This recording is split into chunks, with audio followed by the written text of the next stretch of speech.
Nous allons voir un peu ce qu'est un réseau informatique. Juste le mot réseau est un mot assez familier qui peut se retrouver dans différents contextes. Par exemple, on a des réseaux téléphoniques, des réseaux de télévision, ou bien encore plus fréquent, des réseaux sociaux que tout le monde connaît de nos jours. En gros, un réseau, c'est un moyen de connecter plusieurs composants ensemble. Et bien en informatique, ça permet de connecter des PC, des imprimantes, des serveurs, des téléphones et plein d'autres types d'équipements que nous verrons tout au long de la formation. Parmi les composants les plus utilisés dans une entreprise, on y trouve des périphériques de terminaison. Ce sont tous les éléments qui se trouvent en bout de chaîne. Il y a des interconnexions. C'est ce qui permet de connecter les équipements sur le réseau. Par exemple, un câble RJ45, une fibre optique ou même le Wi-Fi sont des interconnexions. Il y a des switches. Tout ce qui se trouve en bout de chaîne se connecte principalement sur des switches. Un switch peut aussi être surnommé commutateur. Le mot switch est le mot anglais et commutateur c'est simplement sa traduction. Avant les switches, il y avait ce qu'on appelait des hubs. Aujourd'hui, les prix des switches sont devenus tellement accessibles que les hubs ne sont plus trop utilisés. Le hub fonctionne comme un switch, sauf qu'il a une vitesse plus faible et de mauvaise performance. Pour revenir sur les composants du réseau, on y trouve des routeurs. Le routeur permet de connecter différents réseaux ensemble tout en choisissant intelligemment le meilleur chemin. Sa principale fonction est d'acheminer le trafic d'un réseau vers l'autre. Par exemple, on a besoin d'un routeur pour connecter le réseau de chez nous à Internet. Les box Free, SFR ou Bouygues sont des routeurs. Nous avons des réseaux Wi-Fi. Le Wi-Fi permet de connecter sur le réseau des équipements sans fil comme des téléphones, imprimantes ou tablettes à l'aide d'un point d'accès Wi-Fi. Et on y trouve des firewalls qui se traduit en français par le mot pare-feu. Ce sont des systèmes de sécurité qui surveillent et contrôlent tout le trafic qui rentre et qui sort en fonction des règles que l'administrateur réseau aura configurées. Il permet d'établir une barrière entre son propre réseau interne et un réseau externe, par exemple Internet.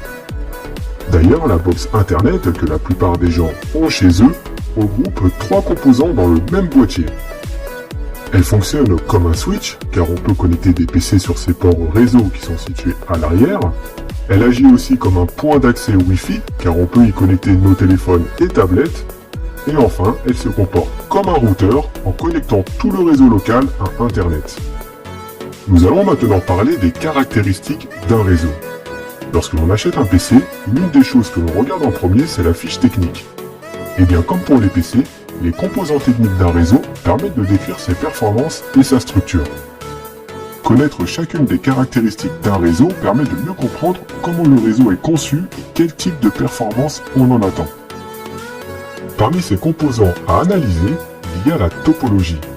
Il existe des topologies physiques et logiques. La topologie physique, c'est l'agencement des câbles, les équipements réseau et les éléments en bout de chaîne. Et la topologie logique, c'est le chemin sur lequel les données sont transférées dans le réseau. Comme autre composant, il y a la vitesse.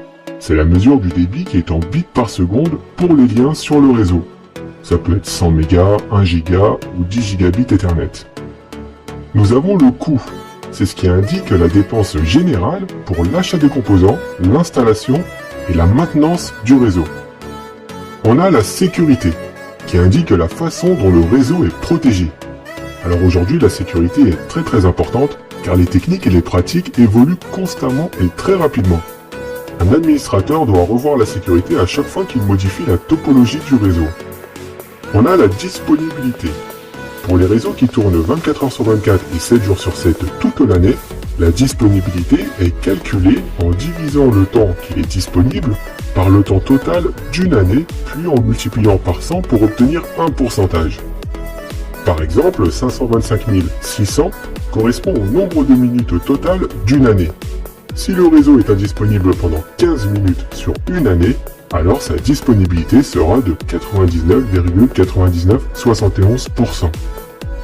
Il y a l'évolutivité. Un réseau doit être conçu de façon qu'il puisse être évolué très facilement, car sinon ça coûtera beaucoup plus cher de rajouter ne serait-ce que quelques utilisateurs. Et pour finir, il y a la fiabilité.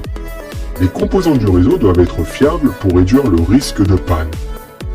L'ensemble de ces caractéristiques que nous venons de voir permettent de comparer différentes solutions.